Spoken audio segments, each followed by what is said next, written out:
Ahoy! Welcome to Monday Magic. I'm Monday. This is episode 1, My Favourite Deck.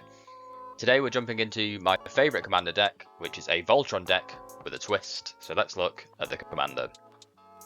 The commander is Golem Scheming Guide. 1 and a black for a 2/1 that reads, whenever Golem Scheming Guide attacks, look at the top 2 cards of your library, put them back in any order, then choose land or non-land.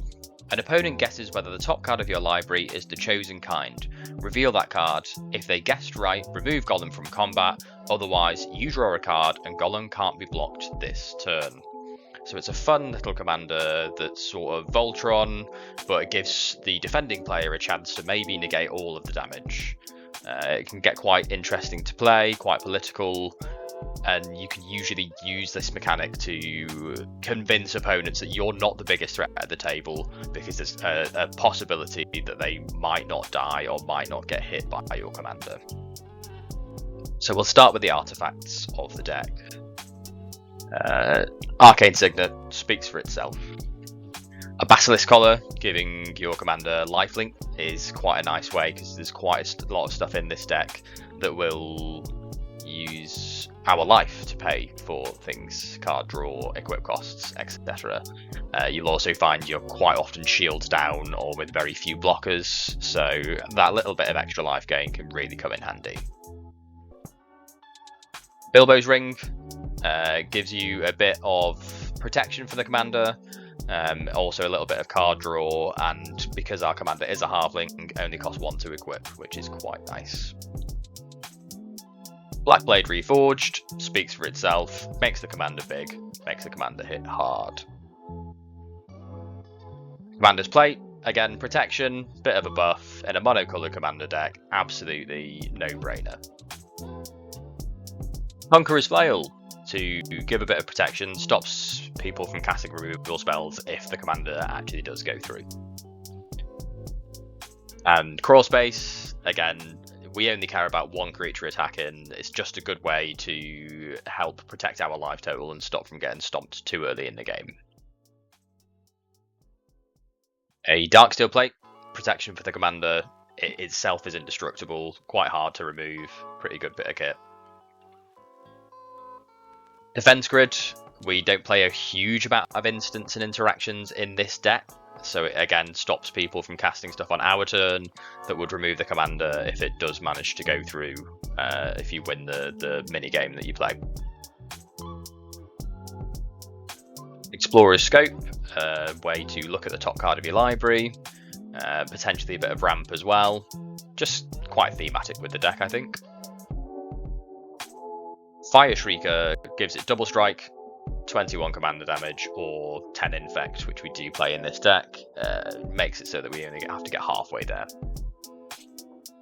Gavel of the Righteous is a way to buff the commander a little bit, give him double strike, and can be equipped for free. Crafted Exoskeleton infect, again, it's just a win con, easy way to take someone out of the game.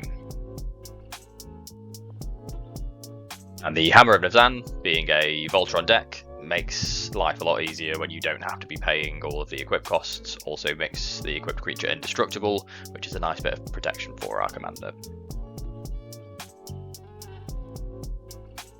Inquisitor's Flail deals double damage, takes double damage. Quite often you've got a good chunk of protection so that your commander's not taking any damage, or it's tapped and you can't use it as a blocker anyway. Just another good way to help top up with that commander damage. Loxodon Warhammer, again, lifelink is good for recovering a bit of the life that we'll be losing when you play this deck. Mithril Coat, indestructible, instant speed, and thematically appropriate for the deck, which is a nice little touch as well. Packed Weapon is a way to stop you from losing the game, especially later on into a game when more and more people have died. Maybe you're becoming a bit of a target. Also a bit of card draw and potentially a bit of a buff for the commander as well.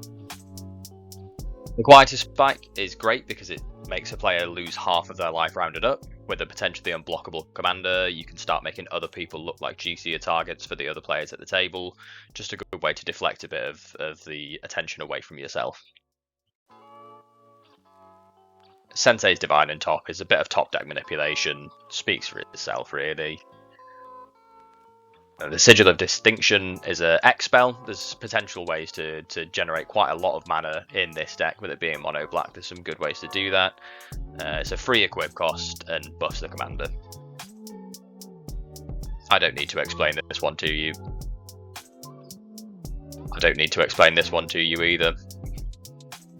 Sword of the Animist is little buff, mostly in there for the ramp. Vessels, Mana Rock. Gives us no max hand size if we end up drawing quite a lot of cards. Thran Power Suit can end up being a massive buff for the commander, also gives it a little bit of evasion and protection. Just a good all-arounder. The Vorpal Sword is a potential win con later on in the game when we're generating a lot of mana. You can have it just remove someone out of the game. And then into creatures. Esquire can just get around some of the equip costs. Airing Fiend Bonder, we can exile from our graveyard to give the commander indestructible. It's a nice little bit of kit. Dread Presence is mainly used to draw us cards, but we can also use it to deal damage to stuff. If there's any little creatures that we think are problematic, we can hurt those. Gary is Gary. Solemn Simulacrum, mono black, it's card draw, it's ramp, does exactly what we needed to do. The enchantments. Black Market Connections, staple, mono black, you get it. And the Scream is a weird aura that can give our commander plus X plus O for a cost of X and a black. Again, later on in the game, if we're generating a lot of mana, this can be a huge buff, and if not, it's a nice little bit of extra chip damage for cheap. Lifelink, again, and potential for buffing the commander, especially if other players are playing aristocrat style decks where they're sacrificing a lot of creatures, you're just getting value straight up. Infect, and a bit of additional card draw then. Again, whenever a creature dies, put a +1/+1 counter on it. Can really buff the commander if people are playing certain types of decks, and if the commander does end up dying to a board wipe or some sort of unstoppable removal, you get a bit of card advantage from that as well, which is nice. Don't hit me. Infect.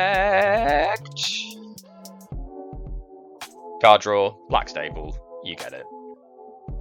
And that's purely in there for the theme, just a fun little mini game you can play, and potentially you get a few cards out of it as well. Instants.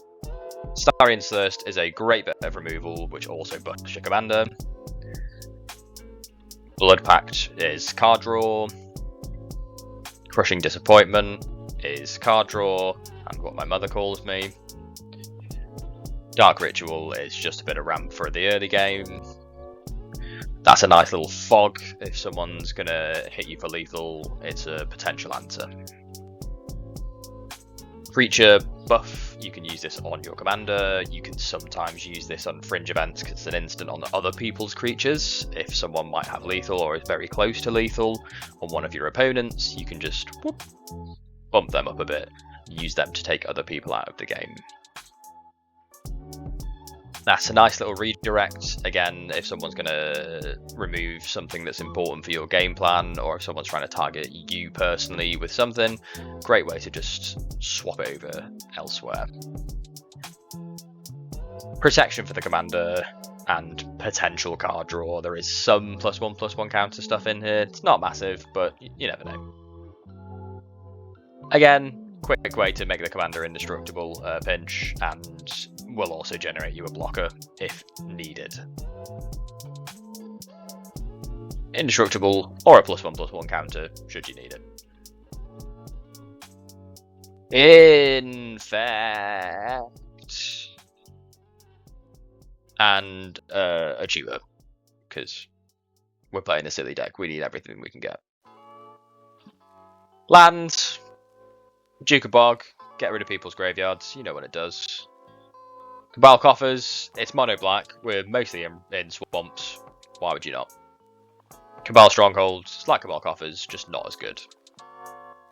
Rail Tower, there's a fair bit of card draw in this deck, it's not impossible that we might want to keep hold of extra things. And 28 swamps. Planeswalkers. There's just one, it's Liliana. She ramps, she's removal or buff, and if you get that emblem, you are not going to need any mana for the rest of the game. Sorceries. Mission's cost is draw 3, lose 3. Mono black, card draw. Again, extra card draw. Potentially you could sack something to it if you have something and it's an X cost. So if we end up later on in the game, we're desperate for something, we have extra mana to use, we can just use that to draw a load of cards. Damnable Pact is another draw spell. Namely, this one says target player loses and draws though. So if someone's nearly out of cards in their deck, or they're very, very close to death, you can just finish people off with this very infrequently. Distance Infusion slightly buffs the commander, gives it lifelink until end of turn. It's a sorcery, it's not ideal in this deck in case the commander doesn't go through, but might pay off. Exsanguinate can be a win con, especially late game if we manage to get Liliana's Zoloff, if we have the Cabal Coffers, Cabal Ritual, stuff like that. We can generate quite a lot of mana, drain the whole table for a ton, and gain a load of life as well. And then Giggs' command is just a bit of a catch-all. We can use it to remove other people's stuff, we can use it to make our commander bigger. Just a nice all-arounder to have.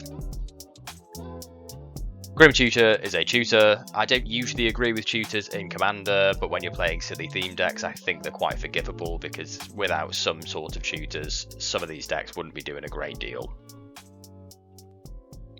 Another tutor for the same reason, and also can be card draw. Draw 2, lose 2. Scry 2, draw 2, lose 2. Scheme of Symmetry is a fun little tutor because you can give another player the tutor as well, so you can use it as a bit of a political piece. Again, quite thematic for the deck. It's a bit of manipulating your opponents. It's a bit of, I'll give you this if you leave me alone, or if you do this for me. Quite fun. And yet another draw 2, lose 2. So that's the whole deck. How does it work? Obviously it's commander damage, either with Infect or just straight up 21 commander damage. With it having the unblockable built in, it's really, really handy. But the real way that the deck wins is convincing people that you're less of a threat than you actually are. You've got the mini game that's built into the commander itself. You can quite often, if it's you and another player that are both problematic, you can go, well, you know, if I live, there's a 50-50 chance that I might kill you or I might not, whereas they have a full board ready to swing at you. They're the problem, you should take those out over me and take your chances. I think it fits really nicely with the theme of the deck. The commander, and obviously the character from Lord of the Rings, is quite manipulative. He's playing the hobbits off each other. All in all, really fun to play, a great little thing that you don't see very much of, and Voltron could be really easy. If you put any other legendary black creature into the command zone, this deck would absolutely stomp people, but because of how the commander works and what the commander is, you tend to get away with quite a lot, which is quite fun. So again, thanks very much for watching, guys. If you enjoyed the video, do the engagement things. If you've got any suggestions, anything you would like to see, pop it in the comments below. And until next time, Monday out.